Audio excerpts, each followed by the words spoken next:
on the Upper Klamath, before it has gone through its evolution, we were running off a hydroelectric peak power plant. Guests wanted to go out on the river, have a wonderful class 3-4 run on the Upper Klamath, tons of excitement, excellent whitewater. They wanted to be back in town by 5 o'clock. And so not they could necessarily take, so river they time. Could, yeah, so they could take a shower, go to dinner, go to a play, and just like that rigid schedule was something that everybody kind of dealt with.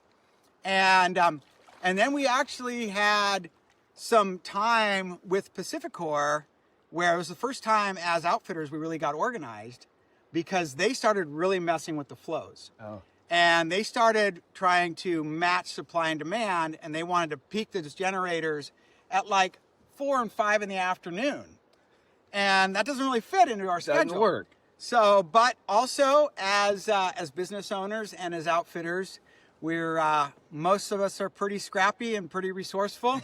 And you don't sweat the stuff you don't have any control over. But if it's the fact that you only have fish flow water until 2:30, 3 o'clock in the afternoon, then you go, okay, well, those are the cards we're dealt. How do we deal with that? Sunset trips. And so we literally figured out that we could, one, run the entire upper section of the river on fish flow and run down to Caldera, pull over, have a nice leisurely long lunch.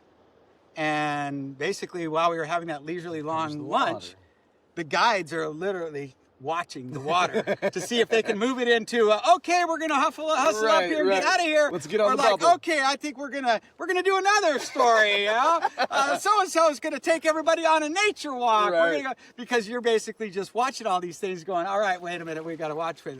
And but the biggest piece that we had to do, let's go with a little forward, is that we had to adjust our timeline, and then we had to sell it, because we kind of had to tell folks that, yeah, if you have a play coming up that night, then maybe this is not the trip for you. Right. That's good right there.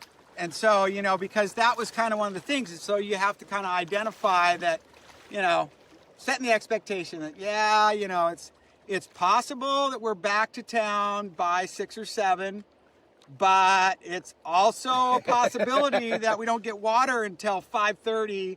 And, so that's putting us back to town at 8:30. Yeah, full disclosure. And so I think that that's something that, the guests, as much as they'll gripe about it, they like the full transparency. They don't want the surprises.